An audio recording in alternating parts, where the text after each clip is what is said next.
You know, we're always told that numbers don't lie. But what if they do? Or what if they're used to tell a very misleading story?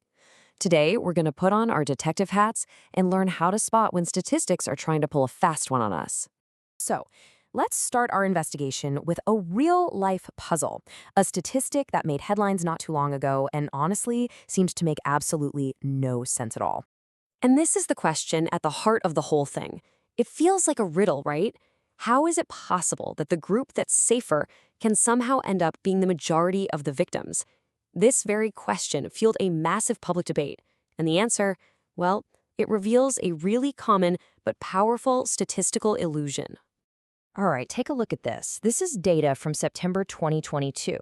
It shows that 61% of people who died from COVID were vaccinated. Now, just looking at that, it's pretty alarming. It makes it seem like the vaccine wasn't working, or maybe even worse. So what's going on here? This isn't some conspiracy?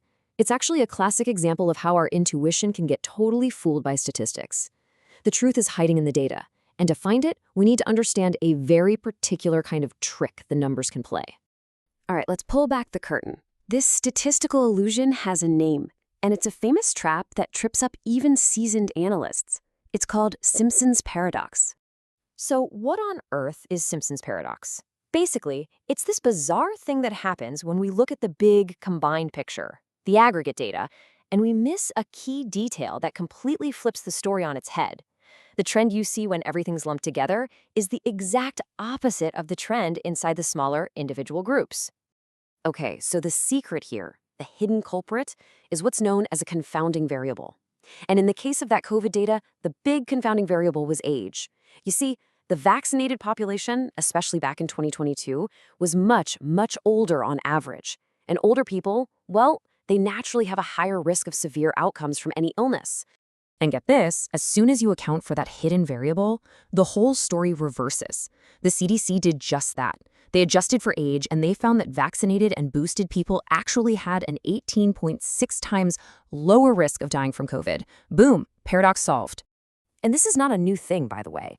There's a super famous case from the 1970s involving a gender bias investigation at UC Berkeley that illustrates this exact same trap perfectly. When they first looked at the overall numbers, it seemed like a slam dunk case of discrimination. Men were getting accepted at a rate of 45%, while women were only getting in 30% of the time. I mean, a 15-point gap is huge. But then, the investigators got smart. They stopped looking at the total and started looking at the data department by department, and what they found was shocking. As you can see, in 4 of the 6 biggest departments, women actually had a higher admission rate than men. The story completely flipped. So, what was the hidden variable this time? Department difficulty. It turned out that women were, on average, applying to the most competitive departments, the ones with really low acceptance rates for everybody. Men, on the other hand, were applying to less competitive departments with higher acceptance rates. The apparent bias wasn't in the admissions process. It was hidden in the application patterns. Okay, so we've seen how combining data can lie to us. But what about when people go looking for lies? This brings us to another common statistical crime, one that's sometimes described as torturing the data until it confesses. It's called p-hacking. P-hacking, or data dudging, is basically when you run test after test after test on a set of data until, just by pure random chance, you find a result that looks statistically significant. It's like firing a shotgun at a barn wall and then walking up and painting a bullseye around the tightest cluster of holes to claim you're a sharpshooter. If you test enough random things against each other, you are bound to find a correlation that looks real but means absolutely nothing.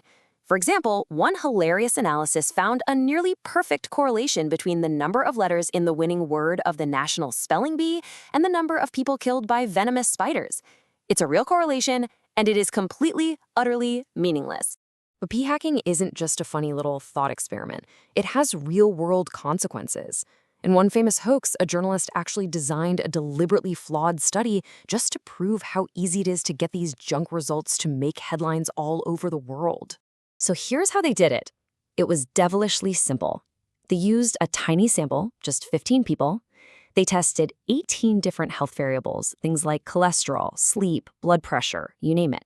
And by pure chance, just one of those 18 tests, weight loss, came back statistically significant. They just ignored the 17 that showed nothing, wrote up a press release about the one positive result, and watched as news outlets everywhere ran with the story, "Chocolate helps you lose weight." So if we can't always trust these simple correlations, how in the world do we find genuine cause and effect? Well, to answer that, we need to peek inside the toolkit that real data scientists and researchers use to separate the signal from the noise.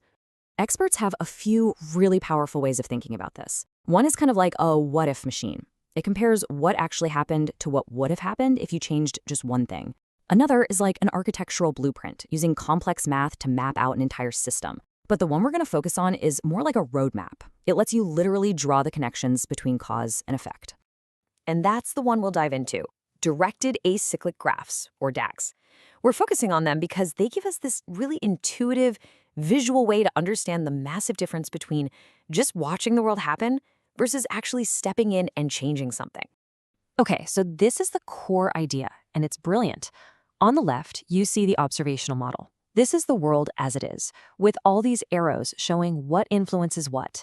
But an intervention, like a true scientific experiment, breaks those natural links. We are now controlling a variable, not just observing it. And to show that, we literally snip the arrows that used to point into our variable. This lets us isolate its true effect, free from all that other confusing noise. So, what does this all mean for you? How can you use this stuff in your everyday life? Well, let's put together your very own data detective toolkit.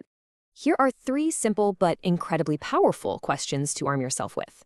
First, whenever you see a total or an average, always ask, wait, what different groups are being mashed together here? Second, always be on the hunt for that hidden variable. Ask, what are they not telling me? What else could be driving these results? And third, be skeptical of surprising findings. Ask yourself, did they plan to test this one idea from the start, or did they just go on a fishing expedition and get lucky? Asking these questions changes the game. You're no longer just a passive consumer of data. You become an active investigator. So the next time you see a shocking headline based on some new study, remember, the most important thing isn't the number they're showing you, it's the number of questions you ask about it.